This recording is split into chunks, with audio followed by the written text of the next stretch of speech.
Welcome to the Nerd Party. I'm Darren Moser. I'm Philip Gilfus. I'm Daniel Prue. And this is City Alpha 3.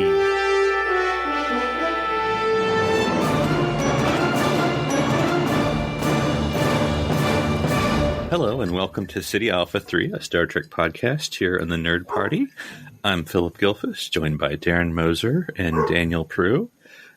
Daniel, I've been thinking of you as far as Deep Space Nine, because it's kind of some old videos, a couple of years old, but there's like someone who did a lot of like VFX DS9. They're like teasers for like seasons and then for like all this stuff. So I've sort of been, so now that you've stepped away from DS9 because you were officially done, any last minute DS9 reflections? And then of course, any idea what you're watching next? No, other than it's so good. It's still such a good show. There are a lot more watching it this time, because we contrast modern Trek with sort of 90s Trek a lot, because that's what we grew up with, so sometimes I definitely look at the older stuff with rose tinted glasses, and like going through it this time, I'm like, yeah, there's still some garbage here. Like, there's still some stuff that I don't love. Like, even about Deep Space Nine, a show of which I love. Like, all the Ezri stuff that never really holds up for me. When the Defiant gets destroyed and all that. There are elements of like silliness and things that I would lob criticism at if I was in a new Star Trek show that I probably glossed over in the past. But now I can sort of see it. But it's still, of course, I love the show. So, and I'm not sure what I'm going to do next. I haven't decided yet. I'm thinking TNG, but we'll see. Enterprise is also on my list. So that old staple. Well, one question, Daniel. Do you feel?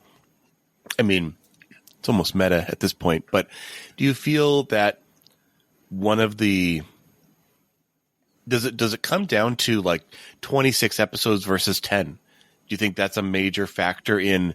Well, like, I know there's writing style changes, TV has changed, like a bunch of other things, but like, I still feel like at its core, the fact that so many of these other series, I mean, like the 90s series really had so much more content.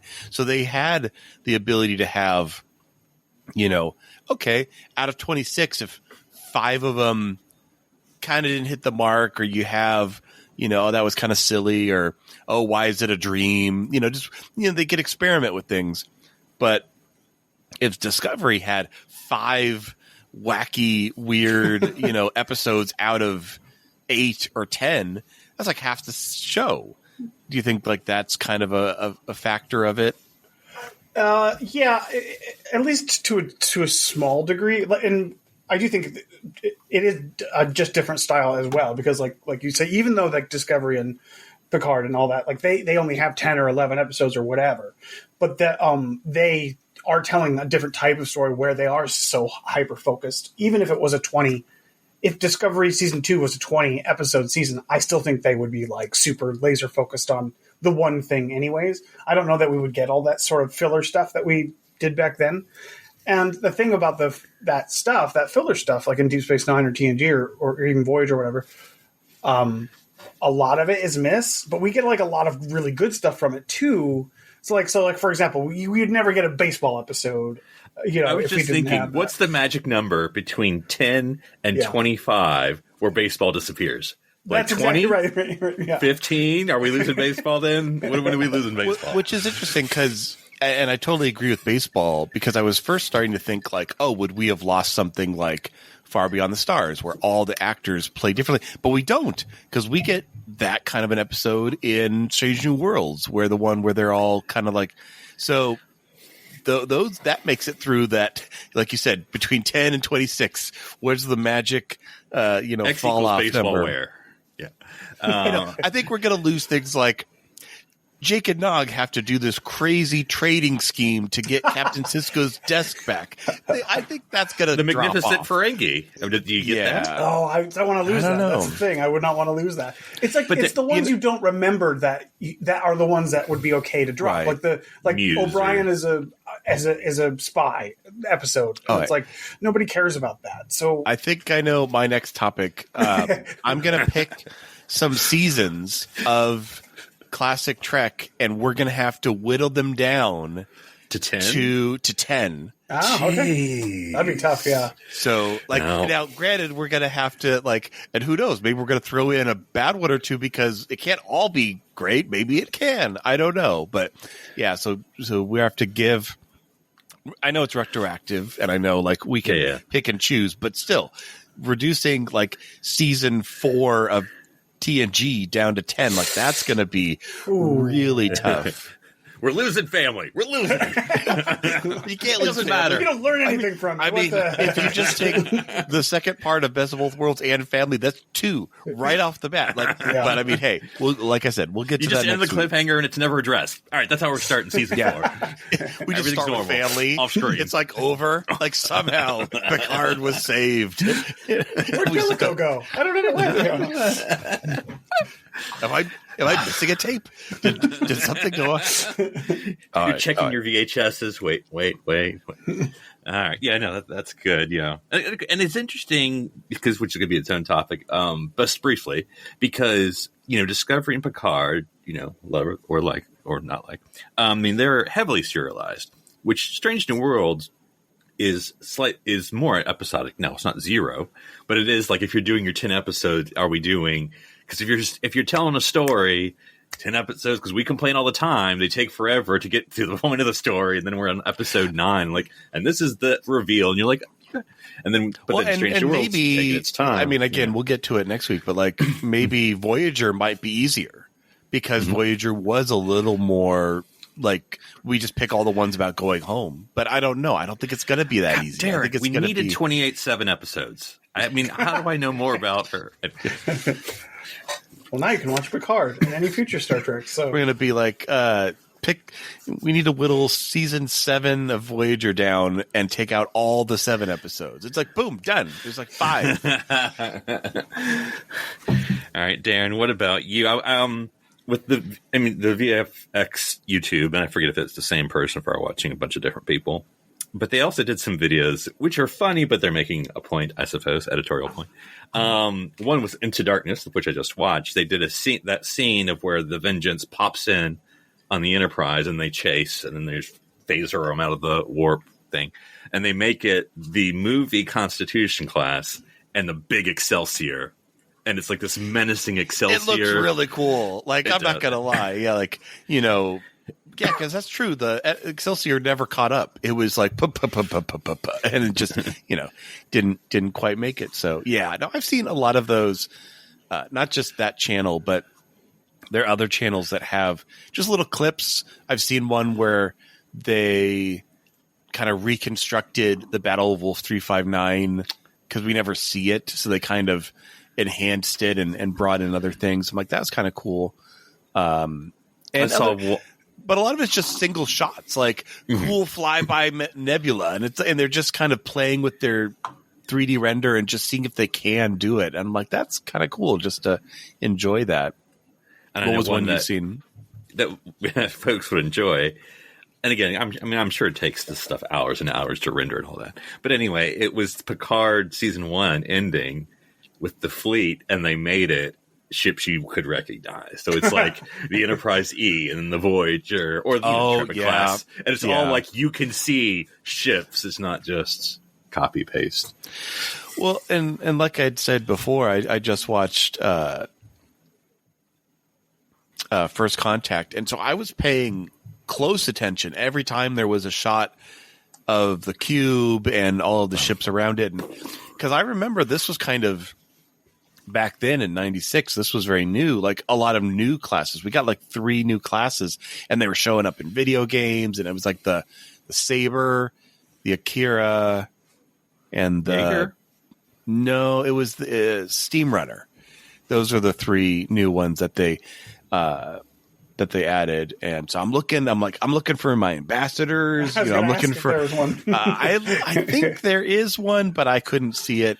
And then they obviously also had Miranda's, a lot of Miranda's, but no Constitution.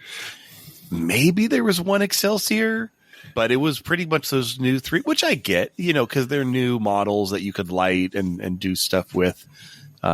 No, Defiance that were designed. One to fight Defiant. the- One Defiant. I like how That shot though, with the it's like it's the Enterprise. It's just like vroom, and just kind of like this movie's so good. It's just that's another question. And Daniel, I don't know if there's any one line reference that you remember, not from seventh season. How many Defiant classes are there? There's at least another one. They made a Sao Paulo, so there's at least 2 they made. But we're the other. Well, 3. We know the Valiant. The Valiant, That's right. yeah. Yep. So we're at the Don't other give it to Defiance. kids. I Don't give it mean, to once kids. you make it not a one-off, it kind of loses a little bit of its specialty. But Yeah. Well, the one time we saw it fighting the Borg, it didn't do too good. So I don't know if there was really that good. I don't know, it was holding its own. It just looked like trash by Listen, that point. it was about to be ramming speed time, and That is true. Yeah, but that battle was cool. I wonder what the concept for the Defiance is. Because, I mean, obviously not one Defiant against the Borg. But how many, what's the, is it a swarm of Defiants that you were expecting? That's true. If it's built to fight the Borg, it's built to fight a cube. It's the only ship we see ever. That's what the Borg come in. So, yeah, is it does it I don't know. Maybe just I don't the know type what of it weaponry. specifically is. What's the designed. Defiant plan? Yeah, I don't know. I'm not really sure. It's never clear. But It has special sensors to find that one spot it should attack. I don't know, but it doesn't. Or does it fight all the spheres while all the main fleet goes after the cube? Maybe. I was thinking, does it have a letter opener? It just kind of opens up the cube on a geometric side and starts to split open. Oh, the seams, yeah. Yeah, go for the seams. What seams? It's a shit. It just turns into Star Wars. It's just doing little runs on the cube. It's turning into a giant maid. No, wrong movie. All right. Well, speaking of randomness, we're going to be getting into some randomness of our own, and speculation as well. Talking about the end of Deep Space Nine. A lot of series obviously have ended. I mean, in the past, 50, 60 years of Star Trek, and obviously some are still going. With Picard, we did get some, hey, whatever happened to, which we may or may not have liked, stories from TNG characters. But throughout the franchise, we still have a lot of mysteries about the histories or futures, depending upon your perspective of time, of our favorite characters. And so what I've done today for us to play with is made a list of main characters from various Star Trek series that have ended. So it's a caveat, just ones that have ended. And I'm just going to hit the random number generator. We're just going to go round robin and just, people can take turns driving. Yeah. So basically, what's the coda to this character? Whatever happened to X? All right. And I do have a random. If we had a short trek to make, exactly. What would we say? It's fun. Yeah, pitch a short trek. Now, a caveat. Some we have seen these characters since the ending of their series, but just one scene doesn't tell me what happened to them. So I'm fill out the gaps here. Just because I saw them once doesn't tell me I know what happened to them. Okay. And then I do have a catch-all category. That I want to add, which I thought I did. What did you define as main characters? Is it main character? They're in the poster. Exactly. They're in the crew photo. in the credits. So no Barclays, no Agawas. Okay. Exactly. Main characters. Now, I do have a catch-all category, which I thought I added, but I didn't, so I'm adding it right now. And I do have a catch-all of Picard TNG characters. Because, in other words, yes, we saw everyone. But if you want to fill in some more, what's Worf going to do next? I don't know. We don't know. So anyway, so that's a random category I've thrown in. So, Darren, I'm going to give it to you first. All right, generated my number. All right, you have Lieutenant Malcolm Reed. Okay, so that's Enterprise. And, I feel like Malcolm's going Admiral. He's the kind of guy that's going to just keep going up and up and up. He's going to be Lieutenant Commander, and he's going to be Commander, and he's going to be going to go all the way. We're going to be Admiral Reed. And not that we have like a war division in the Federation, but if we did, like he's standardizing practices across all ships. He's making sure, the Makos are doing their thing, all that stuff. Like he's kind of that we need at least one of those kinds of people in the Federation during that expansion time of, everything's getting founded and started. I think that's what Reed would do. He'd He'd put resources heavily towards transporter technology. So you don't want to be in the shuttle pod anymore. He had bad experience. He's like, hey, you know what? We don't need those anymore. Look at all the space, like an armory you could put in a ship if you didn't have to have a giant shuttle bay. So that's what I think. Reed, standardized read alert across the fleet. So here's my question, Dan. But it's a typo, a very bad typo. It becomes red alert, which actually makes a lot more sense. Yeah. This, we can't ignore storylines. I mean, we can, but we can't. Is he still Section 31? He would deny it, so I'm going to deny it. Yeah, no, we don't. Maybe slightly tangentially. I think he would be approaching it from I'm going to keep my name on their books because having a little bit of inside knowledge is beneficial to the outside world. Like, he's trying to basically be a mole, but, it's a double-edged sword, so it's going to bite him every once in a while. But for the most part, it's not going to be like the end of Star Trek 6 where, we're listing off the names of people that have been in the conspiracy, and it's going to be like Malcolm, Reed, General Cartwright. So yeah, that's what I'd say. So no, I like it.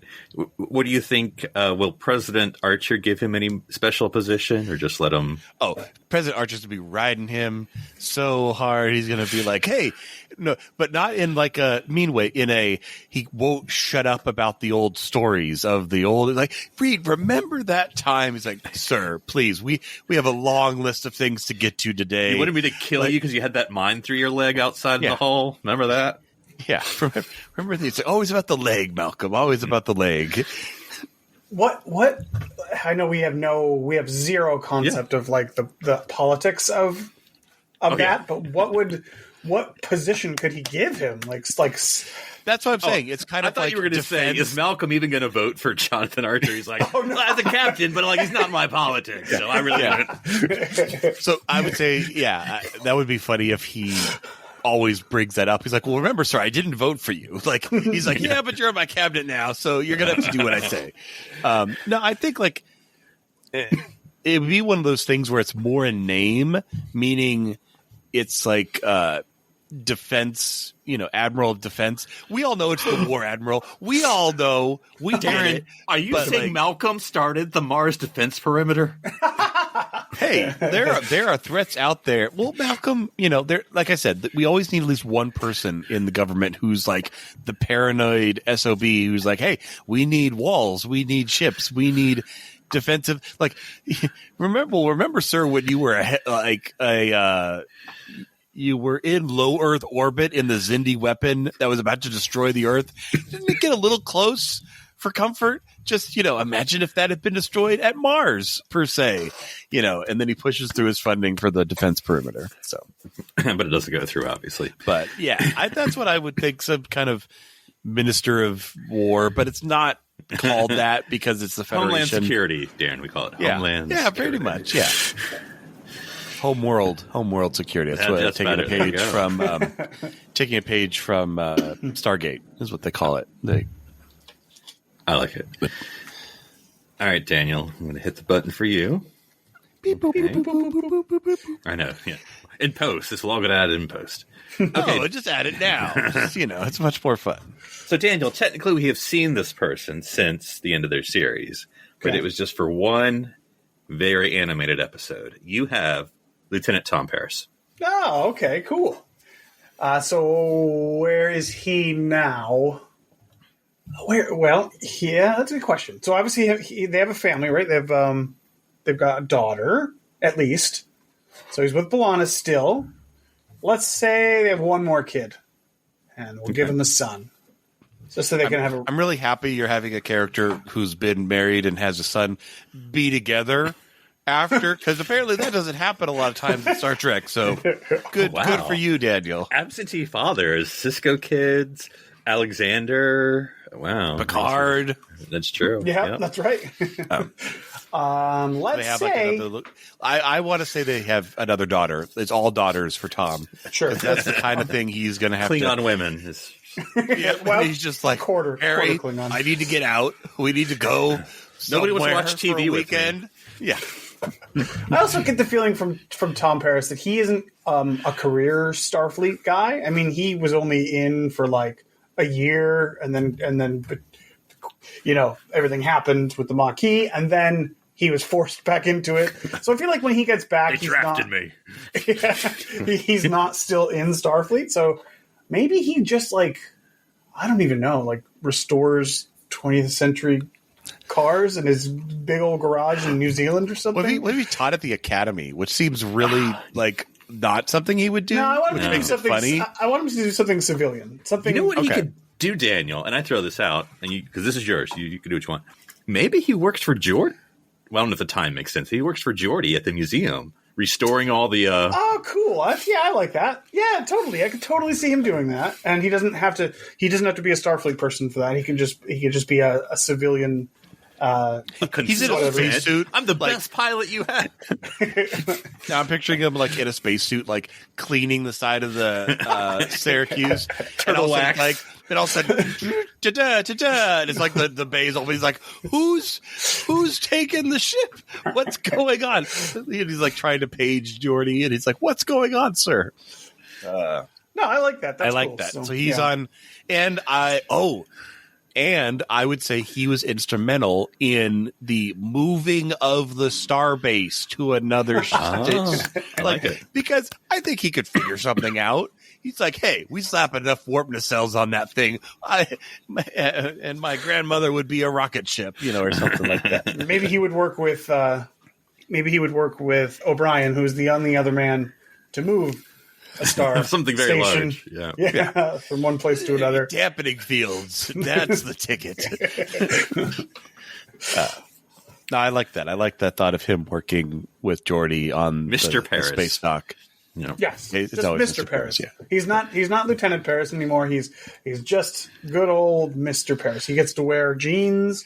Plain old. You're I'm just picturing Bruce Springsteen from that classic, album cover. It just has the handkerchief and the jeans and the white T-shirt.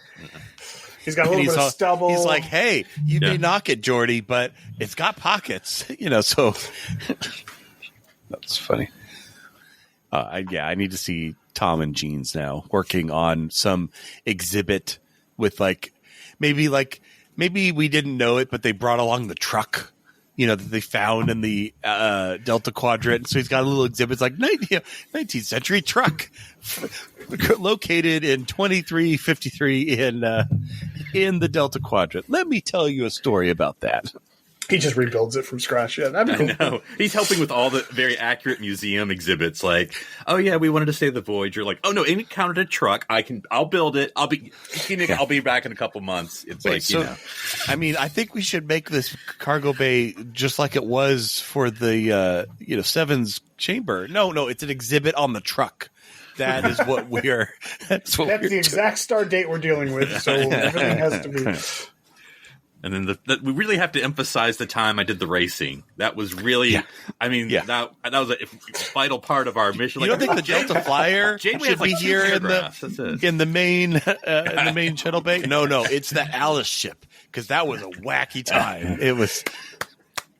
And don't forget the curtains on Neelix's quarters. That's right. He gets all the little details. He kind of fixates, and Geordi's like, "Dude, it's done. It's done. Just keep moving." Now, this is an alternate future, which of course we don't have to, because alternate futures don't matter. But in the in-game, I believe, wasn't Tom a holonovelist? Am I making that up? So in the first scene, I'd have to watch it again. I don't remember. Yeah. Which says, but I would say either he was or the doctor was. Because they were talking. It makes about sense if the doctor was. Yeah. Okay. But I don't remember. Anyway, all right. Well, I just wanted. All right, so that's good. He's also a plate as well. Well, yeah, of course. Yeah. That's already canon. We don't have to. All right, I'll do one here. Who do I have? Okay, mine's a little easier, but still, there's stuff to fill in. I put in Sulu because you're like, well, we know, but like, okay, so we know Captain Sulu of the Excelsior, but then what else? You know, is he just Captain of the Excelsior forever and ever and ever? He's getting older, and then they're like, hey, we're going to introduce this thing called the Enterprise B. And he's like, you couldn't have given me that ship? Yeah, well, and I think it's interesting what we have to figure out in our heads, because we know the Excelsior, and we've seen ships that look like that Excelsior class. Then they introduce. We know the he B. has a daughter. Sure. Depends how you're going by. Oh, that's true. Oh, sorry. Yeah. No, you're right. Demora. Yeah. Demora. So yeah, that means assuming that he has a partner and, and has a kid. Yep. Assumingly. We saw in Beyond. Beyond, yeah. Yeah. So it depends how you want to play with that. No. I was thinking of Generations. No, I know, but we're saying as far as who his partner is. Oh, yeah, we saw. I thought we were still on Demora. Yes. Yeah. No. Because he's in some ways a young captain. I mean, he is not himself young, but you know, he's not like Picard, who's been captain for like 50 years. I mean, he's been captain of the Excelsior, or just captain, you know, for 10 years. You know, so he's relatively, even though he's an older gentleman, a young captain. So I mean, he probably stays with the Excelsior until they boot him off. But you know what? This is what I'll throw out here, and it's probably a meaningless detail. I think he's going to be one of those people who gets promoted but stays on the ship. So, like, you know, he's Commodore or Rear Admiral Sulu, but he's still captain of the ship, you know. Oh, okay. I don't keep taking a desk job. He reconfigures the bridge so there's like two seats in the middle with coffee tea trays. Yeah. And so one's the captain and one's him. And he's a little more plush, a little more, It's elevated about a foot. I'm like, who's the captain who gets Sulu's ship? I kind of feel bad for them. Because I can see the Excelsior becoming like the flagship. I mean, like, in our heads, in our head canon, it's always implied like, well, the Enterprise was always the flagship, and that can't be true. You know, I never felt that. I mean, well, you have, the Enterprise. Well, it wasn't the Enterprise G at the moment, but like the Titan A. I don't feel like the Enterprise C was the flagship at its time. Like it's so it makes sense for that to move around. I don't think the original Enterprise was a flagship, or was it?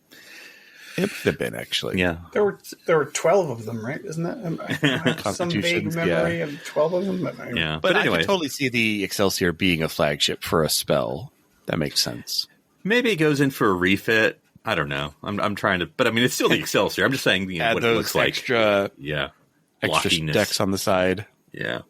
But because obviously, I wonder if Demore grew up on a ship, because we don't ever see. I'm racking my brain as I say this, which is always hard. There's no families pre-Enterprise D that we see. You know what I'm saying? So, like, we would have to make up that, like, Sulu started, like, no, I want my family to stay with me. I think the difference is the Enterprise D is families and children for all crew. Mm-hmm. I think at the time of Sulu, I could totally buy, like, senior command level gets that perk, but not everybody else. Mm-hmm. Yeah, ships aren't big enough for a kindergarten. They're not. They're just not. Yeah, the Excelsior is pretty big though. So yeah, just run back and forth. So I see Demora growing up on a starship. You know, she's captain's assistant. Man, that would be so bad if. I just that would be what do they call it? When you don't see the part where she's telling off nepotism. Nepotism. Nepo. What's it called? The phrase Nepo baby. Now? Nepo baby. Demora is a Nepo. Oh yeah, she got helmsman of the Enterprise because of marriage. What are we doing, Daddy? It's like Lieutenant, make sure the console's secure and she can't actually push the buttons. Everybody on the bridge was like, God, I hope the kid doesn't show up for my ship. I'm flying the ship. Whee! No, but by the way, now I love that the Enterprise B, that the whole bridge is Nepo babies, because like I know this is not canon, but like if you read the novelization push-up classes, Captain Harriman was Admiral Harriman's son, and that's how Captain Harriman got the Enterprise.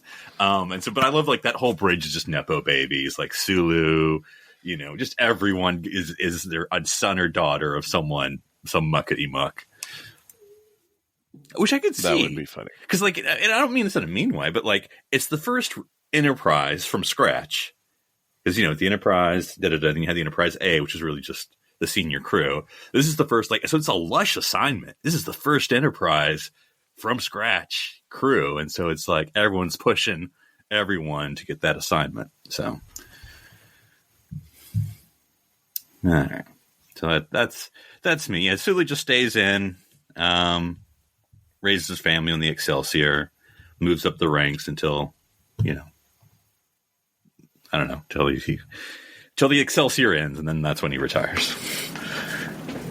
I'm here till the nacelles fall off. Yeah. All right. I like it. Happy ending. Yeah. No, I'm sorry, I forgot. Star Trek. He hates it. He becomes his daughter runs away. He dies lonely. That's he quit Starfleet to become a fencing instructor. It makes no sense. Exactly. All right, so let's do our next one, and this is going to be for Darren. Okay, you're going to kind of go to the similar vein. Darren, you get Commander Chekov. Oh, So I'll let you think for a second. So obviously we saw him in Generations. He was a commander, now retired, still serving, don't know, but still around at least, and still a commander. Yeah, no, I feel Chekov's also one of those lifers who's like he's not going to retire. He's not like McCoy or things like that. He's going to keep going. And like McCoy, he's an admiral. Right, but remember, we saw McCoy. We had to redraft him in. He was out. Yeah. Okay, so that's what I meant. That reverse activation clause. But no, I see Chekov like.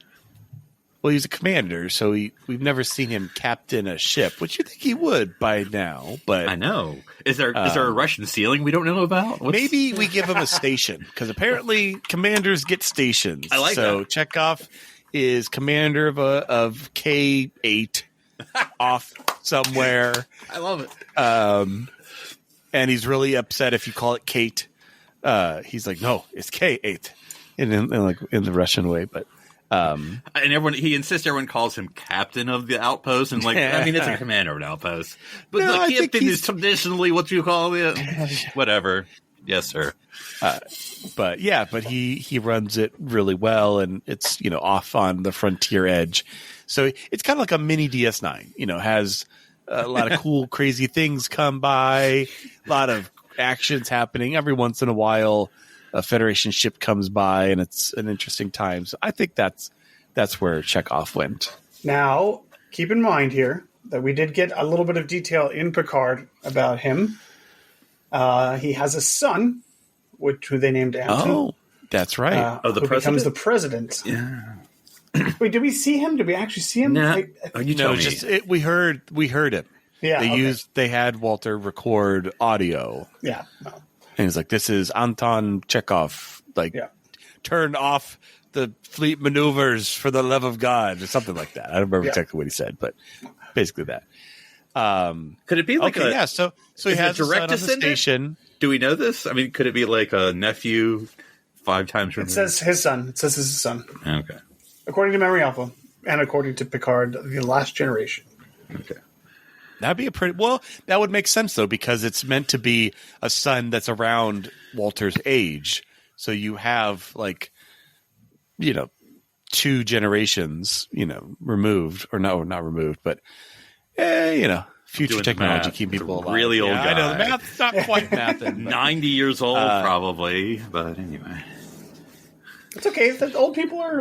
That's fine. Old people are presidents. It's fine. But yeah, It's fine, guys. It's fine. It's fine. Moving on. 90-year presidents. That can't happen. Oh, wait. But no, okay. So he has Anton on the station, and he goes into politics and ends up being president. It's like, you'll be president someday, little. Don't go Starfleet. You won't get promoted to captain. Rushing that in. I like that. Cool. All right. Yeah. Commander Chekov, commander of K8, right? Okay. Yes, K8. Look forward to that novelization. All right. Let's see here. Sorry. Okay. It's giving me a repeat number. I don't know how to not make sure that doesn't happen. And that's it. Beep, boop, beep, boop, boop, All right. boop, boop. It really loves 1 and 2. All right. Here we go. All right. Number 6. Okay. Oh, Daniel, you're going to hate me for this one. Sorry. Don't blame me. Blame the random number generator. Okay, I'm ready. As you've already talked about how much you don't like them in the past 20 minutes. Lieutenant Ezri Dex. Ugh. So let you think for 2 seconds. So last we saw her, she was promoted. I believe this was a last minute thing, but correct me if I'm wrong, to Lieutenant Junior grade. Was having a relationship with Bashir. Apparently knows how to do tactical systems or something of Defiant, and was counselor of Deep Space Nine. There you go. We did see. I know it wasn't on screen, but she was in a lot of the books. I think she got. She ended up being captain of one of the transwarp fleet and such. But that's all books. So yeah, whatever you want, Daniel. Ezra's like, she becomes a hermit. No one ever sees from her again. Yeah. Ezri Dax, you mean, Bob Dax, because 2 days later, the symbiote jumped into a new interesting character. Oh, man.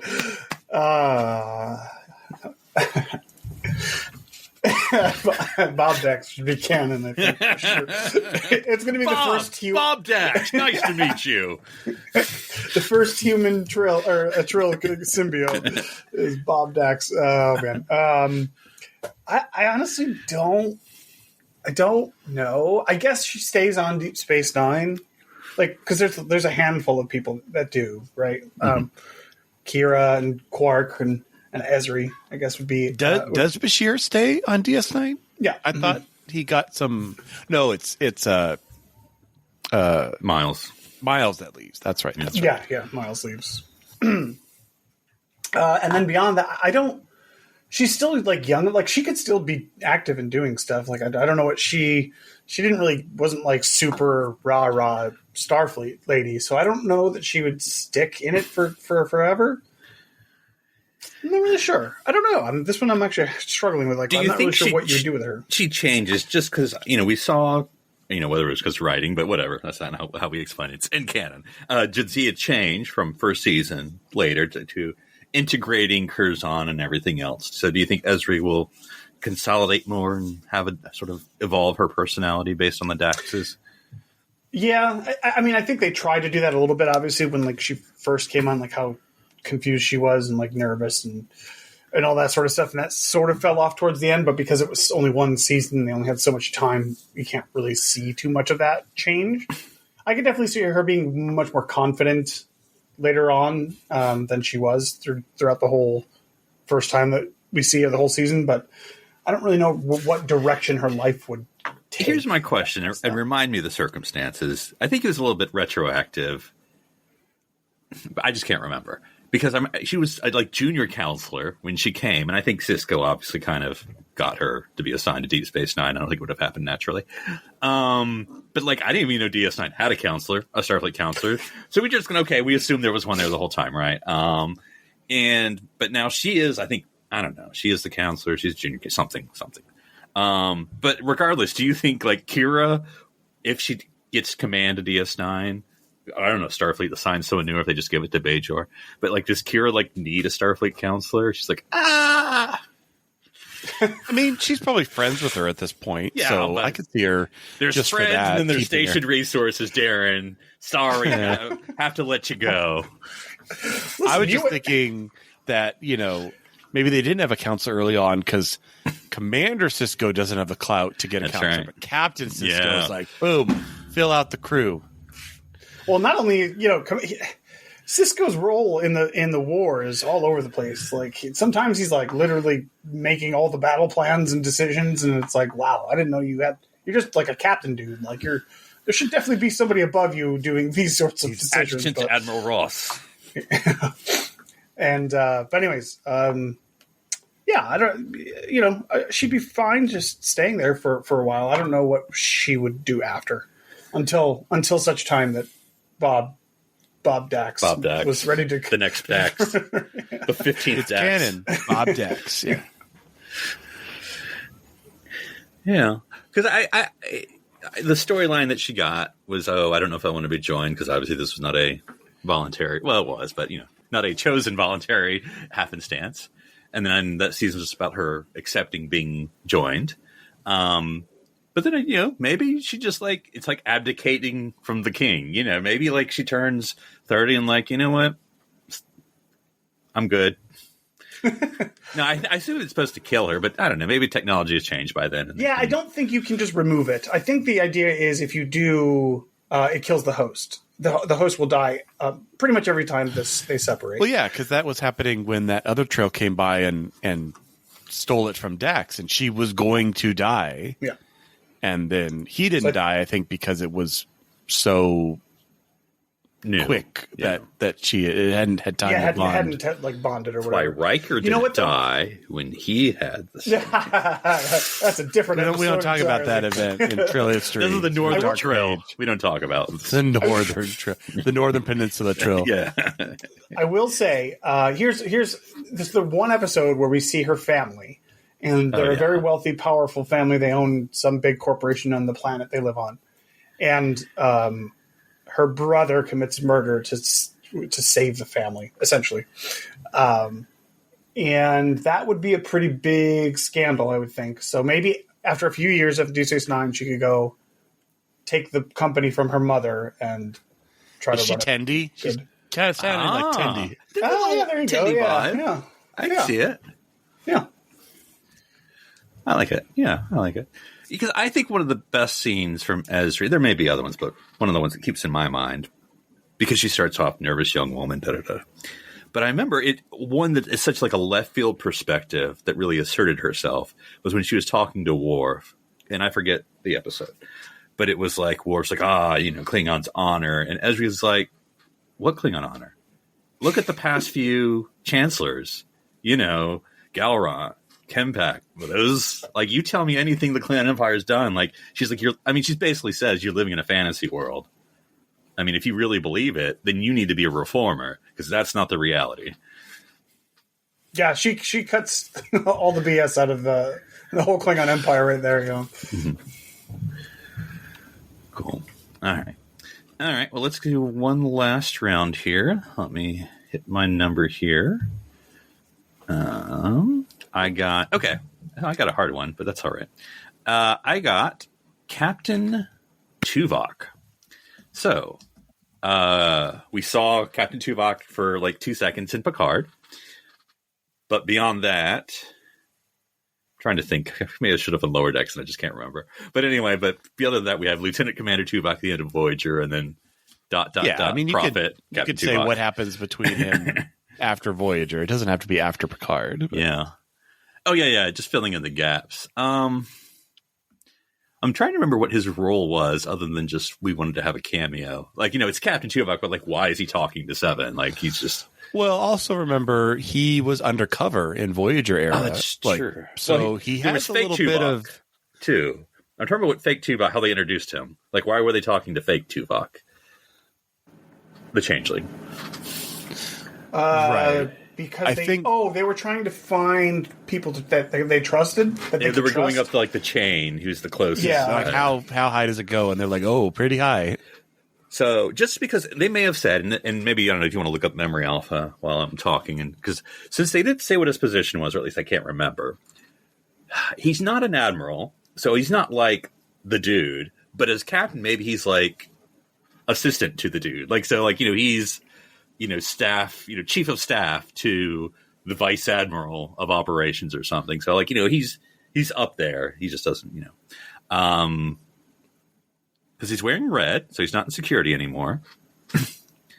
So yeah, after Voyager, I could see Tuvok not leaving Starfleet, but taking a Starfleet position on Vulcan to basically stay with his family, like make up for lost time. He's not an emotional guy, but he is. So, his problem with this thing's like, he's not going to I want to stay with my family. He's not going to say this, but I want to stay with my family now that I've been away for 7 years. So he's going to find some local Starfleet posting on Vulcan. And then after that, at some point, the Wise Crown are probably going to kick him out and be like, you have skills. You need to go give them to the universe. So, husband, you need to leave. Yeah. I need space. I know. I got used to 7 years of you not around. So you may look on it unfondly, but those were 7 amazing years of peace and quiet. All I hear now is Voyager stories and Delta Quadrant this, Delta Quadrant that. I forgot he was on Lower Decks. I forgot about that. I know, it's like I vaguely remember, but I couldn't remember what exactly. He participated in the secret investigation of Captain Carol Freeman's bombing of the Pac-led planet. Okay. He did a mind meld on someone. I don't remember that, but okay. Yeah. So yeah. By then, I'm trying to remember that with the Voyager math, it would have been a couple years. That's probably when the wife kicked him out to go do security stuff. So he went back to security. So yeah, maybe he just rose up the security ranks. Excuse me. So I think he would have not done starship duty, not out of any I don't want to do starship duty, but just his skills are wider to the fleet that they want to use, and just gone up the more starbase operations security ranks, and then maybe he found his next Janeway, because he's very. It would be odd in some ways that he doesn't work for Janeway, considering they're so close, and she could she's Vice Admiral Janeway, and she get whoever she wants, so. I assume he had that gap year, if you want to call it that. So Vice Admiral Janeway went her way, and so once he got back into regular security works, he eventually meets a new Admiral Awesome, and just stays with her third option, and Admiral Awesome and Bob Dax. Those exactly. are our favorite friends. Yeah, so Admiral also becomes Vice Admiral of operations, and Tuvok becomes their chief of security or chief of staff. Sorry. When you said he didn't serve on a ship, I was thinking, he has a pretty good reason. I would think a lot of the people that got back from the Voyager would be like, I'm not going back just to space, in case. man. No anomalies on starships. It's okay. We're gonna go to the Badlands. No Badlands. It's like getting in a plane crash, and getting rescued. Yeah, the odds are very low, but never flying again. I escaped that situation once. No, thank you, never again. Mm-hmm. Just crazy Chakotay is the only one who wanted to get back out there. So so that's my thing. Yeah, and then so I don't know. He probably is just happy where he is. Tuvok doesn't care about rank. He was an ensign for 100 years. And then lieutenant commander, and then he made captain 20 years later. It's fine, whatever. Can we have a scene where he says to Kim, "Oh, I was an ensign for 100 years," and Kim's like, "Yeah, I don't live that long." So I don't see anything too snazzy or crazy for Tuvok. Just living the life. He's happy. Sees his children on the weekends, grandchildren. Wow, that sounds almost normal. Where's all the trauma, Philip? Yeah. Well, there's a second happy ending for you in a row. Well, I don't know what happened to him when the changeling was taking his place. So that's true. He asked for the trauma. It took a while to get there. He was tied up in the back of a closet for a year. I don't know. It's got to be difficult to interrogate a Vulcan like Tuvok. You would think he would just sit there and sort of meditate the whole time, no matter what you're I had doing. A serial killer in my mind. Come at me, bro. Just shuts down all his nerves or something, and you can't get anything from him. I don't know what they do. But anyways, sure. All right, we'll do some quick ones. They're final two here. Lightning round. Yeah, we'll do Darren and Daniel, but you can be fast or as slow as you want here. So Darren is another hard one, but it's a main character. Ensign Travis Mayweather. Darren, he starts he's a boomer school. Did you know that? And he was born in space. Yeah, he was born in space. Yeah. Gosh, I mean, you want to talk about a character we didn't really learn that much about in Enterprise. He could die in space if you want. Yeah, if you want he could die in space. Right where he was born. In the sweet spot. I don't know. I'd say he's also a lifer for Federation. He's always flying a ship of some kind. He never really goes up that much in rank because he doesn't want to be in the center chair. He wants to be at the helm.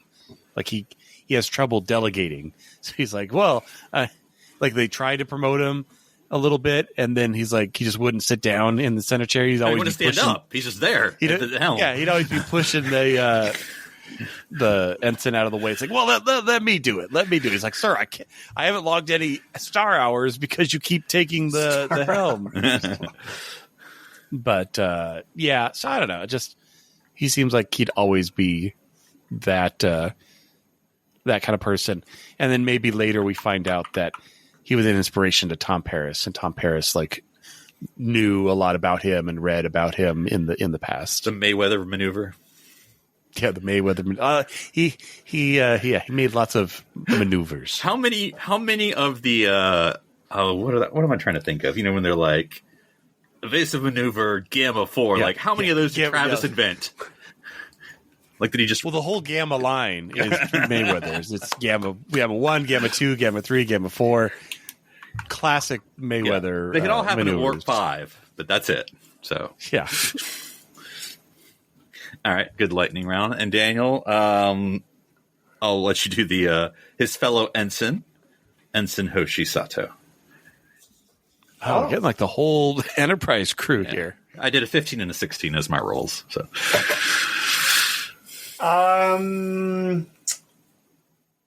well, when we first saw her, she was teaching.